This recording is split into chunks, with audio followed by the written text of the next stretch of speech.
Every day I wake up is a new challenge, from screwing in a screw to reading something that I necessarily can't read, but using the tools to get it into my head, to read it through audible technology or whatever technology that I have. I would be shown a new tool and I would go, wow, that's amazing. I'm back. I can do this. I can make a phone call now.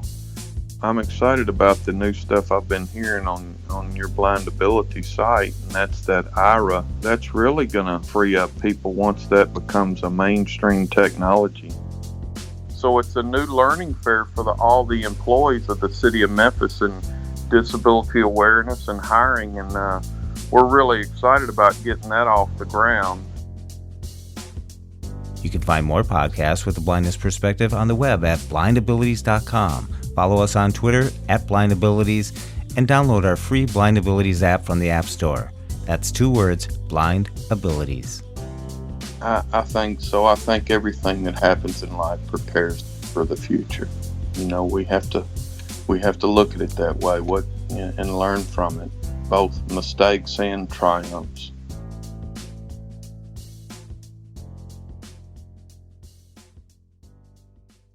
Welcome to Blindabilities. I'm Jeff Thompson.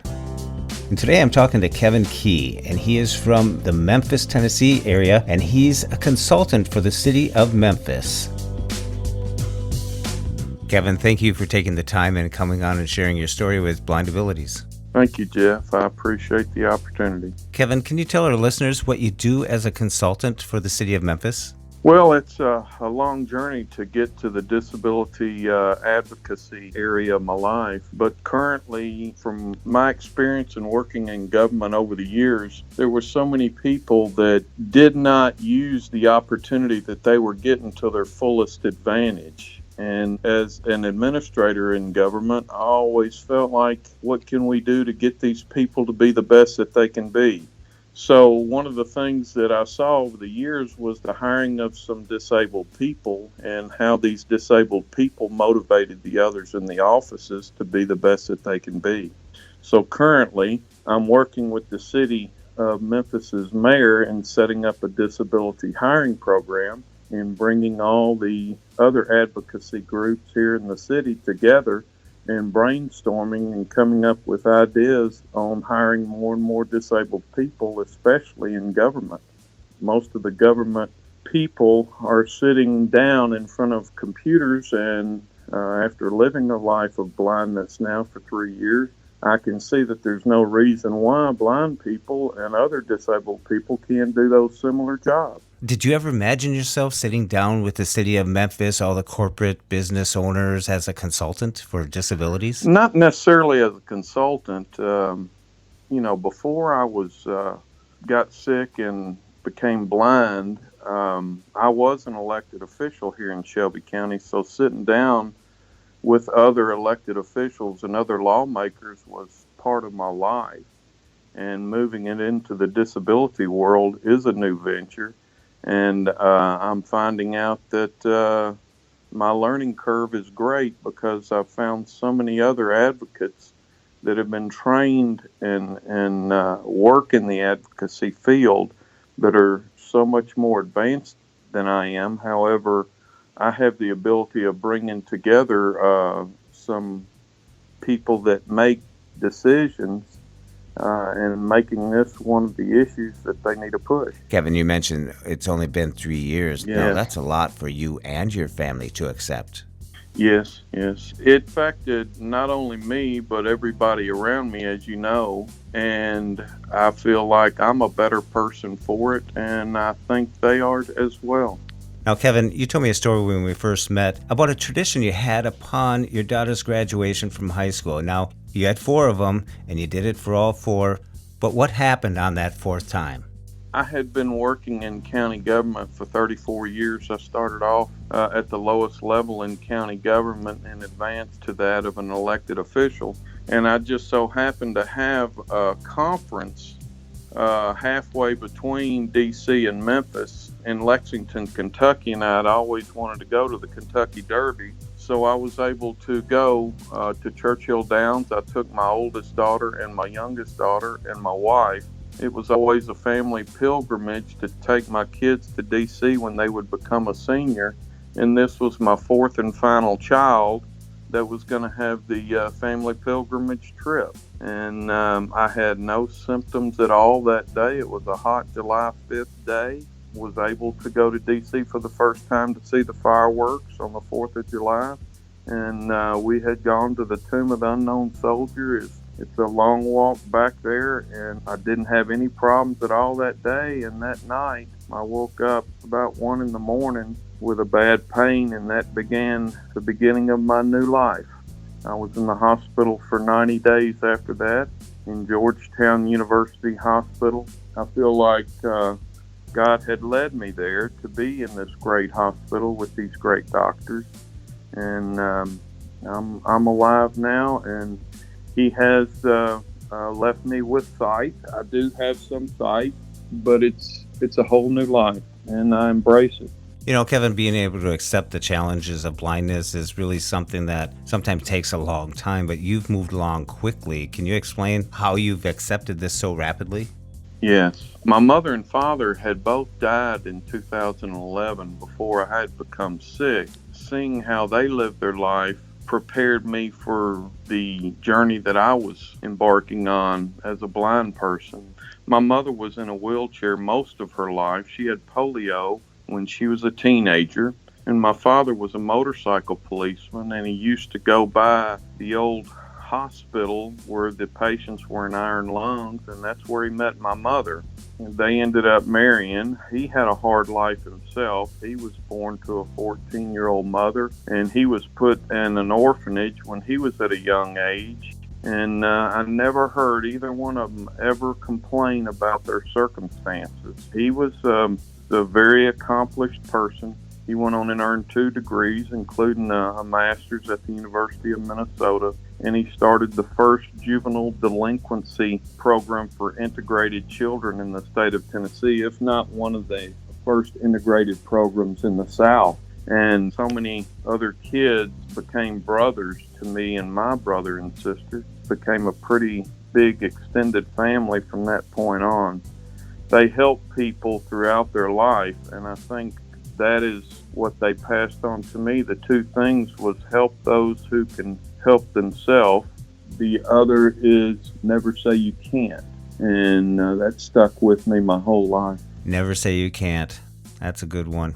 Now, Kevin, when you returned home, at what point did you decide that you got to gain some skills, you got to move on from all this and probably go get some training? You know, when I first lost my sight, all I really wanted to do was talk to other people that didn't have sight to find out how I was about to live, not knowing that the services were out there and all the tools that were out there for the visually impaired. I guess it was maybe a couple of months after returning back to Memphis that the services started coming my way. Now, I do not remember because I was kind of in a haze this whole time. I had lost 100 pounds and was continually losing weight at the time. Definitely wasn't out of the woods from losing my life, and so the eyesight wasn't something that was at the top of the list during that time. So once the services started coming my way, it was first a realization of I might improve, but don't expect much more improvement. And once I realized that, I just basically said, okay, let's go. And I've looked at it ever since as every day I wake up is a new challenge, from screwing in a screw to reading something that I necessarily can't read, but using the tools to get it into my head, to read it through audible technology or whatever technology that I have. So, no, I was not expecting the services until they started coming my way, and they came in little pieces, and as they would come, I would be shown a new tool, and I would go, wow, that's amazing, I'm back. I can do this. I can make a phone call now, as a simple example. I remember how I couldn't brush my teeth. I couldn't put the toothpaste on the toothbrush. And I struggled with that. And finally, a therapist told me, so we'll just squirt it in your mouth. And I'm going, That's so simple. Why didn't I think of that? So a lot of little things that we do in life, we've been used to doing the old way. We don't even think of there's other ways to do it until someone shows you. So, Kevin, when you're learning all the alternative skills and techniques to do things, was there one tool that stood out from all the rest? Yes, the beginning of it all was the Apple iPhone. I had gone to Clovernook Center for the Blind. It was my first time there, maybe 6 to 9 months out from my initial illness. They showed me the voiceover feature within a matter of a few clicks. And I was just blown away at that point of saying, hey, I can now call someone. I can actually read their text or their emails that they're sending me. And that was the beginning of it all, the Apple iPhone. Yes, I think there's a lot of us that remember when the iPhone came out or when they were exposed to the iPhone and the accessibility. And, it was like, hello. And by the way, it's also a phone, but all that you can do with it. How about all the other skills and alternative techniques and like mobility and stuff? Did you go to a training center? Most of the life skill training, the state of Tennessee was sending a vocational rehab therapist to the house for the most part. And she taught me little things, like I said, about how to brush my teeth and how to, use the dishwasher or whatever, and the life skills here around the house. They trained me a little bit with the cane. I never really embraced the cane for whatever reason. And I don't feel like I need it now, other than I see its benefit of letting others know. Because when you see me, you don't know that I have a visual impairment, because I can see you, but you're totally blurred out. You're gone. Your face is gone. So I'm still looking at you. So I have to tell people that I'm visually impaired, and I wish I didn't have to. I try not. I try to just be as normal as I can without having to get to that. But when it comes to signing my name in the right place or something, then I definitely need to ask for help at that point. Yeah. Some of us that lost sight gradually remember that all too well about, starting to wear the scarlet letter around the big letter B on your shirt, by carrying the cane. But I found out that it really helped, because when I would ask a bus driver, what bus number it is, he might say, it's on the front of the bus. Well, if I have a cane, he'll realize I can't see that. Or when I walk into a store and ask for a product, they might just say aisle 3. But if they see the cane, they might say, oh, come this way. There we are. Start a conversation. So it is tough. It is tough, because as you struggle through that stage where you're rebellious and don't want to use the cane, people observing from a distance or that are trying to interact with you may get the wrong impression that, like for myself, this guy's not really looking at me correctly. He's kind of shifty. It was tough. It was tough. Yeah, I have that feeling quite a bit myself, that, and then I won't go ahead and let them know that I'm visually impaired. And it's amazing how much the public helps when you do let them know and they get beyond their doubts. A lot of times they will doubt visually impaired, and then they see that I can't read this whatever they're trying to show me, and I'm just amazed at how much they help. The general public does, once they know. I'm excited about the new stuff I've been hearing on your blindability site, and that's that IRA. That's really gonna free up people once that becomes a mainstream technology. I don't know if it will replace the cane, but it seems to be going in that direction. Well, the IRA team says that it augments using a cane or a guide dog. It's not going to replace it. So, but by having access to a real person and giving you instant access to information, it's a game changer. It's definitely a game changer. And, this is where we are today. Where are we going to be in 5 years with all this technology? That's true. And that's where I feel like we're at now. We're on the precipice of this technology catching up for the disabled. Technology, in my background before I was elected, was technology. I used to run all the court technology in Shelby County, and the software was being built for the average person. Well, now that software has become so solid that the companies are now branching out into the disability world and adding the drop-ins and stuff into their web design and into their product design. So I feel like technology and disabilities, we're right on the cusp of seeing a huge breakthrough in it. Much like wireless technology occurred.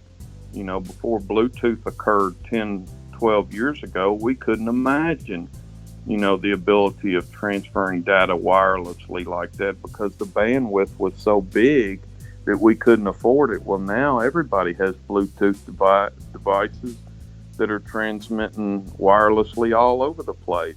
And that kind of exploded all at one time. And I see that the disability technology is on that verge of exploding as well. Yeah, a lot of changes. And there's more changes as you start gaining confidence and gaining skills, alternative techniques, and taking back, yourself in a sense. How is the family dynamics? I mean, how are they adjusting to you adjusting to blindness? Well, actually, my oldest daughter, who had gone up to DC when it happened with us, she's a nurse. She said right off the bat, my blindness was going to be the overriding issue. Now, I can't say that it has been the overriding issue. I think it might have been for the family. Actually, I've embraced this lifestyle as a challenge, and I feel like I'm doing really good with the challenge of blindness. I think the biggest thing was, and it might be my view of it, is that the chief is no longer the chief he was. I don't want to label myself that way, but in the family, I have 4 children and a wife. I was always at the center of the decisions, and now they were making decisions for me, and I think it was a learning curve for them as well as me, and I think we're still going through that. So it's been an adjustment for all of them. At the same time, I can say this, that my baby who I had taken to DC because of my illness, she being the youngest was probably the most spoiled, and she grew up real quick because she had to. I was not available for her during her senior year of high school, and because of my illness. And she grew up real quick, and now she's junior at the University of Tennessee, and she's doing very well. Well, congratulations with your daughter's success in college. Yeah, thank you. As a consultant on disabilities with the city of Memphis, what are some of the current projects that you're working on? Well, we're working now. We're setting up a summit for all the employees of the city of Memphis.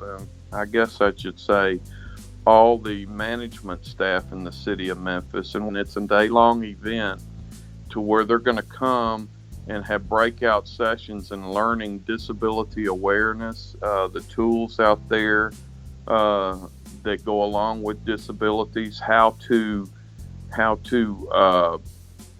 be able to identify jobs that a disabled person can do or that can fit into a specific type of job.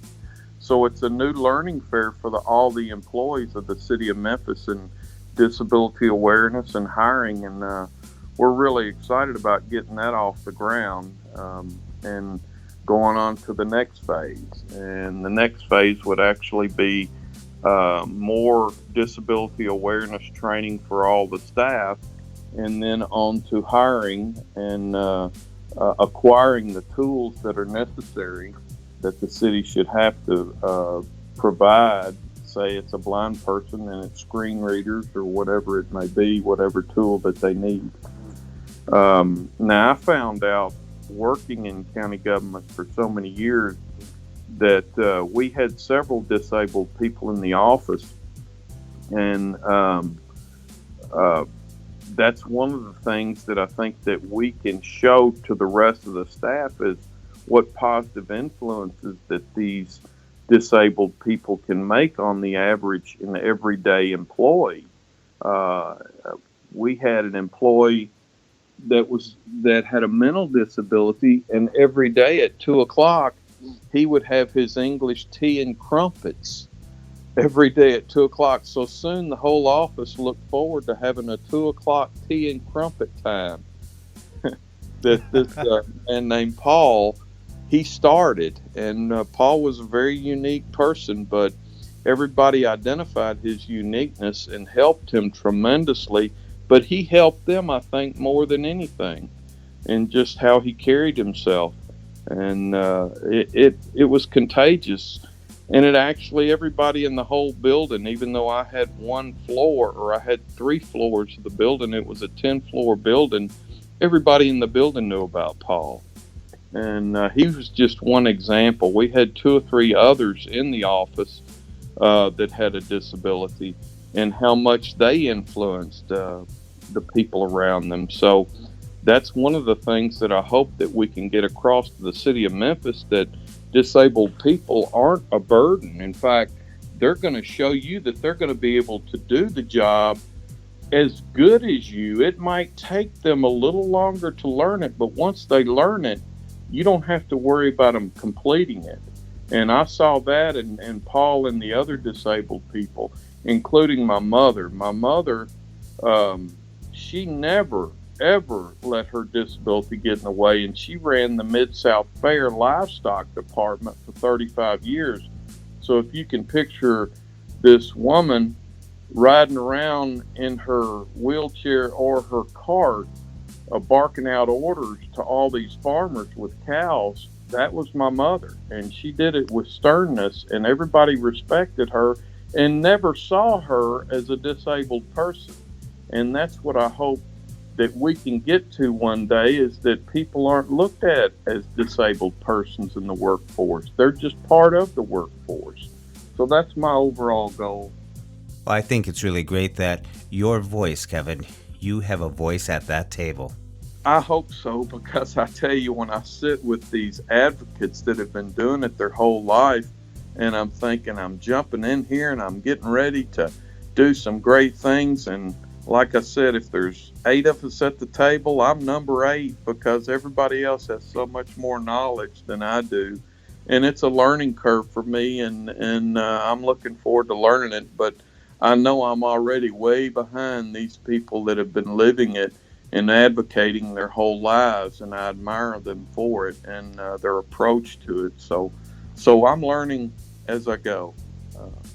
I just hope that I can bring the people together that need to be brought together. Well, it sounds like you're doing a good job. At least you're part of the conversation. Mm-hmm. You're bringing something to the table that they're probably learning, because sometimes when you've been in something or advocating for 15, 20 years, someone new comes in and they say something off the wall, and it makes you cock your head a little bit. It makes you rethink something. Times are different, and the technology that you're getting today, it's brand new to them too, because it hasn't been out that long. Exactly, and I'm telling them about some of the technology, and it's amazing how some of the advocates are disabled themselves, so they are on top and much aware of the new technology. So I'll go in and say, "Hey, have you seen this new thing?" And they have already seen it, So I said, "Darn, I can't show them." But it's really, I admire so much the people that work for them, also the disabled people that I have come across, because it puts into perspective my disability, and it also teaches me the biggest thing, and that is patience.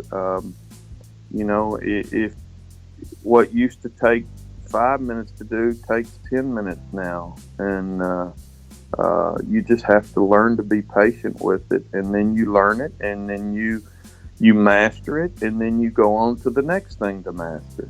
That's how it works with me. Oh yeah. Isn't experience the best teacher? It is, and having great examples, like I said, my mother, and how she dealt with it, and looking at my father and how he dealt with it. Even though Dad was the leader of the family, Mom was the one that was really in charge, and Um, for him to do what he did, to take on a disabled person like that and then care for other people like he did his whole life, other kids, they both set great examples. And I remember my father, he passed of Alzheimer's and Parkinson's, and he was having trouble getting in the shower, and I was helping him, and I was saying, now pick up your left leg, pick it up, and he looked at me and he says, I can't. And I looked at him and the roles were turned, and I said, what do you mean you can't? I said, you never let me say that. How dare you say you can't? And I promise you, he picked that leg up and moved it, but he looked at me like he wanted to cut me up. you know that what he taught me my whole life of never say you can't, here he was saying he couldn't, and I reminded him of that, and it motivated him to do it. Even though it was a small step, he did it. Oh, the lessons they taught you, that's leadership by example right there. It was prepping you for something that no one knew that you would need in the future. I think so. I think everything that happens in life prepares for the future. We have to look at it that way, and learn from it, both mistakes and triumphs. Kevin, I really want to thank you for coming on to Blind Abilities and sharing your story with the listeners, your experiences. And it's only been 3 short years, and you're already enhancing the opportunities for people with disabilities in the city of Memphis with your consulting on disabilities. You're actually educating business owners, corporate owners, city officials. You're making changes, and I really want to thank you. And good job, Kevin. Good job. Well, thank you. I feel like I'm just starting, and we've got a long way to go. You're off to a great start, Kevin. Now, if someone wants to contact you, how can they do that? Well, they can go to my website. I built it right after I got back in front of a computer and I got my screen reader going. So it's not the cleanest in the world, but I did try to build it with blind or screen reader technology in mind, and that's kevinkey.com, www.kevinkey.com. Or you can send me an email to kevin@kevinkey.com. Well, Kevin, thank you very much for coming on to Blind Abilities and sharing your story. Glad to do it, and you keep up the good work. We've got to continue to spread the word that disabled people are talented and can do anything if they put their mind to it, and the public is aware of it. Technology is bringing so many blind people into the fold, and it's a new day for disabled people. It is a new day. I'm so glad that you're in it, Kevin. People like you who are helping change the opportunities for people with disabilities and changing what it means to be blind. So thank you, Kevin. Thank you very much for what you're doing. Thank you. It was a real pleasure talking to Kevin and getting to know more about him and what he's doing as a consultant for disabilities in the city of Memphis, Tennessee. And from the entire Blind Abilities team, we thank you for listening. We hope you enjoyed, and until next time, bye-bye.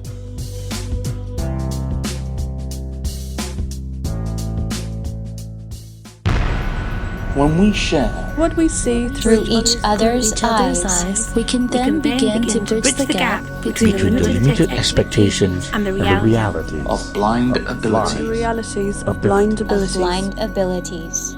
For more podcasts with a blindness perspective, check us out on the web at www.blindabilities.com, on Twitter @blindabilities. Download our app from the App Store, Blind Abilities, that's 2 words, or send us an email at info@blindabilities.com. Thanks for listening.